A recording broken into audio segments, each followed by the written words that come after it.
দুদিনীয়া কাৰ্যসূচীৰে যিটো মাছৰুম মেলা অনুষ্ঠিত কৰিছে ইয়াৰ কাৰণে মই উদ্যোক্তাসকলক ধন্যবাদ জনাইছোঁ আৰু আশা ৰাখিছোঁ যে এই দুদিনীয়া কাৰ্যসূচী প্ৰথম এটা আৰম্ভণি হিচাপে আমাৰ মাজত এটা ডাঙৰ পৰিৱৰ্তন আনিব, মানুহৰ মাজত এটা এৱাৰনেছ আনিব মই সেইটো আশা কৰিছোঁ। বিশেষভাৱে আমাৰ ভাৰতৰ প্ৰধানমন্ত্ৰী ডাঙৰীয়াই যোৱা 5টা বছৰতে কৈছিলে যে এগ্ৰিকালচাৰ যিটো আছে ফাৰ্মাৰৰ ইনকামটো ডাবল হ'ব লাগে, ডাবলিং ফাৰ্মাৰ ইনকাম, এইটো মানে গভৰ্ণমেণ্ট অফ ইণ্ডিয়াৰ এটা মিছন আছিলে।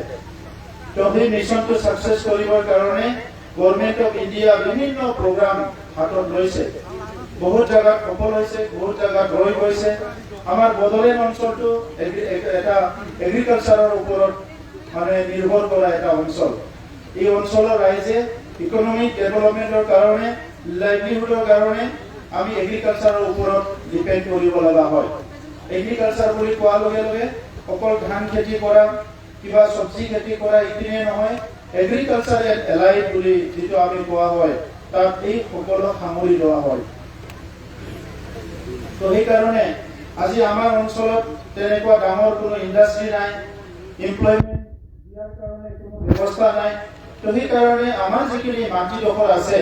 আৰু ঈশ্বৰে দিয়া যিটো আমাৰ ক্লাইমেট আছে, খুব ভাল এটা ক্লাইমেট জোনত আমি আছোঁ, সেইটো ব্যৱহাৰ কৰি পেলাই আমাৰ ইকনমি, আমাৰ জীৱিকা সেইটো আমি ওলাই ল'ব পাৰোঁ। কিন্তু যোৱা সময়বিলাকত এই অঞ্চলটো এটা ডিষ্টাৰ্ব এৰিয়া আছিলে, ইয়াত অশান্তিৰ এটা পৰিৱেশ আছিলে আৰু আমাৰ মানুহবিলাকে অৰ্গেনাইজ ৱেত কোনো এটা কাম কৰিব পৰা নাছিলে। তো সেইকাৰণে আজি এটা ভাল পৰিৱেশ আহিল,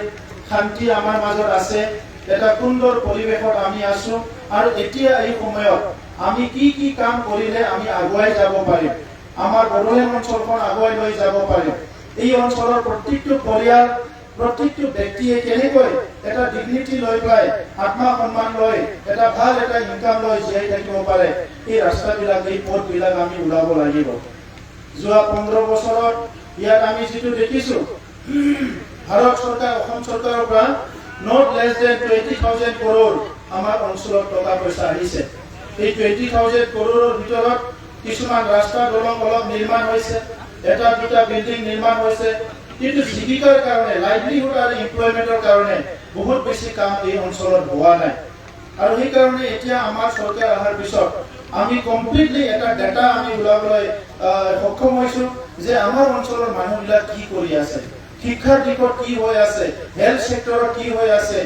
ইণ্ডাষ্ট্ৰিয়েল সেক্টৰত কি হৈ আছে, এমপ্লয়মেণ্ট সেক্টৰত কি হৈ আছে, এই গোটেইবিলাক ডাটা আমি ওলোৱাৰ পিছত এতিয়া আমি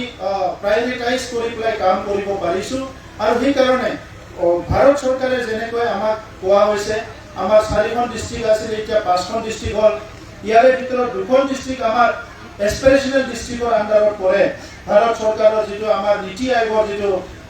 মানে স্কিম মতে এইটো মানে 2টা এছপিৰেশ্যনেল ডিষ্ট্ৰিক্টত পৰে। কিন্তু 1 ডিষ্ট্ৰিক্ট 1 প্ৰডাক্টত আমাৰ মাছৰুম আমি পাইছোঁ, হানি আমি পাইছোঁ, তেনেকুৱা টাৰ্মাৰিক আমি পাইছোঁ চিৰাঙত, তেনেকুৱা বেলেগ বেলেগ জিলাত আমাৰ 1 ডিষ্ট্ৰিক্ট 1 প্ৰডাক্টত আমি বেলেগ বেলেগ প্ৰডাক্ট পাবলৈ সক্ষম হৈছোঁ।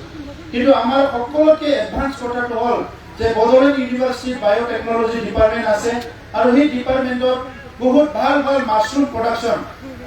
ইয়াৰ স্পনবিলাক বনোৱা, বীজবিলাক বনোৱা, ইয়াৰ ওপৰত ৰিচাৰ্চ কৰা বহুত কাম বড়োলেণ্ড ইউনিভাৰ্চিটি বায়'টেকনলজি ডিপাৰ্টমেণ্টত হৈ আছে। আৰু সেই ডিপাৰ্টমেণ্টটো যিহেতু আমাৰ বড়োলেণ্ডতে আছে, আমাৰ ইয়াতে ডাঙৰ কাম হৈ আছে, এই বড়োলেণ্ড ইউনিভাৰ্চিটি বায়'টেকনলজি ডিপাৰ্টমেণ্টৰ নেতৃত্বত আমি মাছৰুমৰ এটা ডাঙৰ ৰেভলিউশ্যন আমাৰ এৰিয়াত আনিব পাৰোঁ। কাৰণ মাছৰুমটো খুব সহজে খেতি কৰিব পাৰে, কম পইচাৰে খেতি কৰিব পাৰে, আৰু মাছৰুমটো যোনে আমি ফুড হিচাপে ইউজ কৰিলে ইয়াৰ বহুতখিনি আমাক শৰীৰত যিটো লাগে, আমাৰ নিউট্ৰিয়েণ্ট মানে বিভিন্ন মানে ইলেমেণ্টছবিলাক আমি ইয়াত পাবলৈ, ফুড ইলেমেণ্টছবিলাক পাবলৈ সক্ষম হওঁ। তো সেইকাৰণে আজি আমি পোষণ অভিযানতো মাছৰুম ইউজ কৰিবলৈ লৈছোঁ, মিড ডে মিলতো আমি মাছৰুম ল'বলৈ গৈ আছোঁ লাহে লাহে। আৰু মাছৰুমটো কমপ্লিট আমাৰ অঞ্চলত আমাৰ SHG আৰু নিবনুৱাসকলক দি পেলাই ডাঙৰ খেতি কৰাৰ কাৰণে এটা মিছন আমি হাতত লৈ আছোঁ। তো সেইকাৰণে আজি যিটো ইনিচিয়েটিভ, এই ইনিচিয়েটিভটো কণ্টিনিউ হ'ব লাগে। আমাৰ ডিপাৰ্টমেণ্টটো আৰু বেছি এক্সপ'জাৰৰ কাৰণে আমি বাহিৰলৈ পঠাম, আমি বহুত অৰ্গেনাইজেশ্যনৰ লগত টাই আপ কৰি আৰু যেনেকৈ আমি পিক মিছন কৰিছো হেণ্ডলুম মিছন কৰিছো মাছৰুম মিছনটো এই বছৰ আমি হাতত লৈ হাজাৰ হাজাৰ নিবনুৱা যুৱতী যাতে ইয়াৰ দ্বাৰা এমপ্লয়মেণ্ট পাব পাৰে আৰু ইনকাম কৰিব পাৰে এই মিছনটো আমি হাতত লওঁ তো সেইকাৰণে আপোনালোকে আজি আহি উপস্থিত হৈছে আমাৰ অঞ্চলত বহুত কাম কৰিব পাৰে আজি এজন মানুহ গুজৰাট হাৰিয়ানাত গৈ হাজিৰা কৰি আছে unskilled labour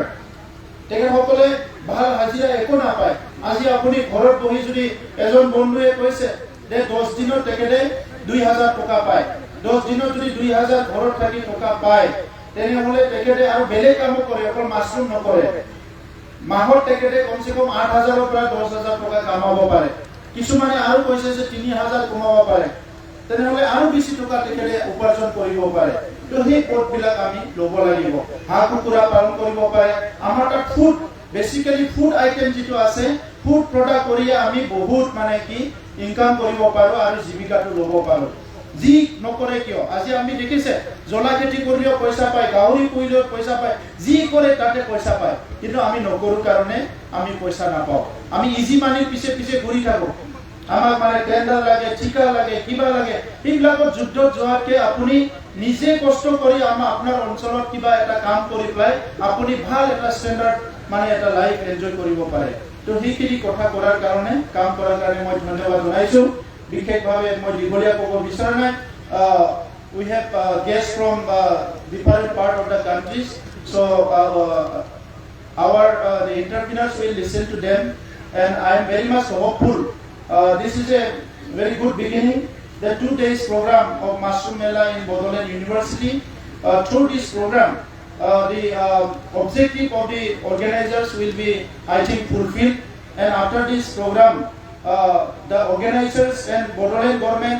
and also the biotechnology department of Bodoland University along with our entrepreneurs we will start some different kind of activity by which we can give more employment and also we can ensure the income of the the rural people through mushroom cultivation এই প্রোগ্রামটো আমি এই লাইনত লবলৈ বিচাৰিছো I am very much thankful to all of you